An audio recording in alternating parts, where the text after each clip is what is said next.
Everyone welcome back my YouTube channel. मैं उड़ीसी। तो कैसे हो आप सब? आई होप कि आप सब अच्छे होंगे, मस्त होंगे।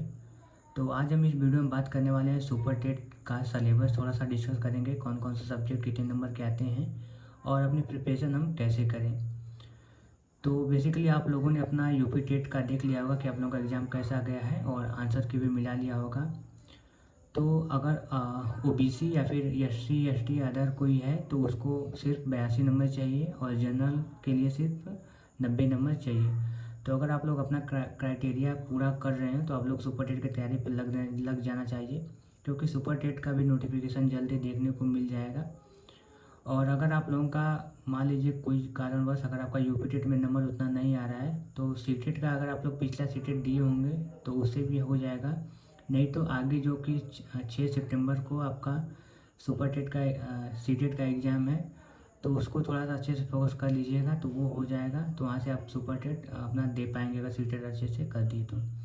लेकिन आप लोगों को सुपर टेट की अगर आप लोग एलिजिबल हैं तो तैयारी अभी से स्टार्ट करनी होगी, क्योंकि ज़्यादा टाइम इसमें भी नहीं मिलेगा और पढ़ना काफ़ी ज़्यादा है। तो हम और डिस्कस कर लेते हैं कि कितने कौन कौन से सब्जेक्ट हैं और किस सब्जेक्ट पे हमें ज़्यादा फोकस करना चाहिए और किन सब्जेक्ट को एकदम लास्ट में या फिर थोड़ा मोड़ा टाइम देना चाहिए। तो चलिए डिस्कस कर लेते हैं, हम उसी हिसाब से लिखे हैं। तो पहले यहाँ पे आप देख सकते हैं कि पहले हमने सीडीपी लिखा है। तो सीडीपी में यहाँ पे 3 सब्जेक्ट रहते हैं, लेकिन कोई भी टीचर पढ़ाएगा तो आप लोगों को कंप्लीट सीडीपी पढ़ाएगा, तो इसीलिए मैंने कंप्लीट एक ही में लिखा है। अगर अलग अलग लिखूंगा तो आप लोगों को भी ज़्यादा प्रॉब्लम होगी समझने में, तो इसलिए मैंने एक पे ही लिख दिया है।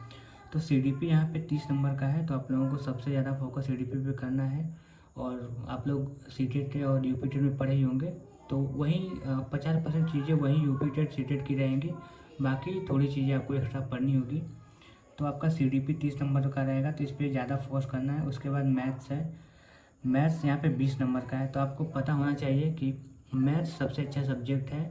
अगर आप लोग एक बार मैथ अच्छा कर लेते हैं तो आपका इसमें पूरा का पूरा नंबर मैथ्स में हमेशा आएगा।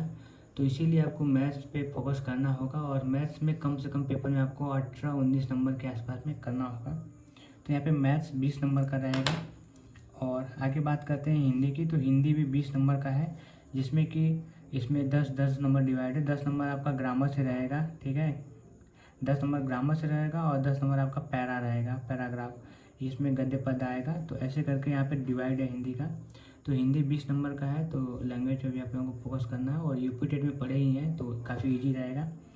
उसके बाद यहाँ पे आता है सेकेंड लैंग्वेज, इसमें कि संस्कृत है और आप इसमें उर्दू भी, जिसका उर्दू रहेगा तो वो उर्दू भी ले सकता है। तो संस्कृत 10 नंबर का रहेगा, इसमें भी आपका वही ग्रामर रहेगा। फिर इंग्लिश रहता है, तो इंग्लिश में भी 10 नंबर का है और ये तीनों मतलब हिंदी और अंग्रेजी कंपलसरी है, संस्कृत में आप उर्दू ले सकते हैं। तो ये तीनों लैंग्वेज, ये 3 लैंग्वेज है। तो ये बेसिकली यहाँ पे 3 लैंग्वेज, ये भी अपना 30 नंबर रख रहा है। तो इस पर भी ये सारी चीज़ों को अच्छे तरीके से करना है, क्योंकि इसमें ज़्यादा नंबर आता है। और मेन बेसिकली हम बात कर रहे हैं यहाँ पे जीके करंट अफेयर की, जो कि पूरा 30 नंबर लेके बैठा है यहाँ पे। और यही आपका एग्ज़ाम में डिसाइड करेगा कि आप लोग एग्ज़ाम पास करेंगे कि नहीं, क्योंकि यही ज़्यादा, ये चीज़ें तो सब लोग डेली पढ़ रहे हैं, लेकिन ये जो करंट अफेयर और जीके है यही आपका डिसाइड करेगा, क्योंकि इसमें कहाँ से पूछेगा किसी को नहीं पता है। तो जो ज़्यादा रट्टा मारेगा, अच्छे तरीके से पढ़ेगा, उसका यहाँ पे इसको ज़्यादा इम्प्रूव होगा। तो यहाँ पे करंट जीके है, मतलब जनरल नॉलेज, और करंट अफेयर है। करंट अफेयर आप लोग समझ रहे होंगे, डेली का न्यूज़। और जनरल नॉलेज में आपका ये ऐसे पूछेगा जो कि फर्स्ट या फिर लास्ट ऐसे करके पूछेगा कि सबसे पहले मतलब कौन क्या बने, ऐसे करके क्वेश्चन रहेगा, आप लोग समझ रहे होंगे जीके का। और करंट अफेयर ये टोटल 30 नंबर का रहेगा। तो इसमें जीके का लगभग में 10 नंबर का क्वेश्चन आएगा और करंट अफेयर से 20 प्लस ही क्वेश्चन रहेंगे। और बाकी आप लोग वनडे एग्जाम में देखे ही होंगे कि करंट अफेयर जीके का सब जगह करंट अफेयर ही ले रहा है। तो करंट अफेयर पे आप लोगों को ज़्यादा फोकस करना चाहिए और ये टोटल 30 नंबर का है, सबसे ज़्यादा वेटेज मतलब लिया है। और बात करते हैं ईवीएस और एसएसटी की। तो सबसे कम एसएसटी है, यहाँ पे डिवाइड करते हैं, यहाँ पे 5 नंबर ईवीएस रहेगा, 5 नंबर एसएसटी रहेगा, मतलब मैं ज़्यादा बता रहा हूँ थोड़ा सा। तो एसएसटी इसमें सबसे ज़्यादा ख़राब हो रहा है, क्योंकि इसमें एसएसटी में आप लोगों को हिस्ट्री पढ़ना पड़ेगा, पॉलिटी पढ़ना पड़ेगा, जियोग्राफी पढ़ना पड़ेगा, इकोनॉमिक्स पढ़ना पड़ेगा। तो सबसे ज़्यादा ख़राब एसएसटी, तो मैं तो बोलूँगा कि एसएसटी को आप लोग, मुझे लगता है कि एकदम लास्ट में करना चाहिए। ईवीएस आप पढ़ सकते हैं। ईवीएस में आपका 5 नंबर आएगा, एसएसटी लेकिन बहुत कम नंबर ले रहा है और इसमें ज़्यादा पढ़ना भी है, तो आप लोग अपने हिसाब से कर सकते हैं। मैं आप लोगों को थोड़ा बता दे रहा हूँ। और यहाँ पे रीजनिंग है जो कि यहाँ पे 5 नंबर का है, तो रीजनिंग भी ठीक है। अगर आप लोग एक बार अच्छी तरीके से पढ़ लिए तो आप लोग 4-5 नंबर आसानी से कर लेंगे और इसमें काफ़ी इजी आता है। ये 2-3 टॉपिक हैं जिनसे आता है, जैसे कि ब्लड रिलेशन हो गया है, ठीक है, ब्लड रिलेशन हो गया, और एक आता है कथन निष्कर्ष से आता है क्वेश्चन। ये थोड़ा सा मतलब हार्ड रहता है, ये कभी सही होता है कभी गलत होता है। कथन निष्कर्ष से आता है, एक पजल से आता है, और 2-3 ऐसे टॉपिक और हैं। तो ये ज़्यादा ब्रॉड नहीं है, आप लोग PYQ देख लेंगे, उसमें आप लोगों को समझ आ जाएगा। फिर आता है कंप्यूटर 5 नंबर का, और कंप्यूटर भी इजी आता है, ऐसे नहीं कि हार्ड एकदम आता है। कंप्यूटर इजी आता है, आप लोग को जनरल नॉलेज मतलब रहेगा कंप्यूटर का तो आप लोग कर लेंगे, 3-4 नंबर कर लेंगे। फिर उसके बाद साइंस आता है, तो साइंस 10 नंबर का, तो इसमें भी आपका 3 पार्ट में डिवाइड है। आपका बायोलॉजी है, आपका केमिस्ट्री है, ठीक है, और आपका इसमें फिजिक्स है। तो इसमें 3 में डिवाइड है, तो इसमें आप लोग मान सकते हैं 3 से 4 नंबर क्वेश्चन ऐसे करके रहेगा। तो यहाँ से आप लोग देख लेंगे। फिजिक्स में सिर्फ पदार्थ वाला टॉपिक ज़्यादा इसमें क्वेश्चन पूछेगा, बाकी आप लोग बायोलॉजी में ज़्यादा ही टॉपिक लिया है, केमिस्ट्री में भी थोड़े कम है, तो ऐसे करके देख सकते हैं। ये आपका टोटल आपका 150 नंबर का क्वेश्चन रहेगा और 150 नंबर का ही रहेगा। तो 150 नंबर का क्वेश्चन और 150 क्वेश्चन रहेंगे, ठीक है। ये हो गया आपका।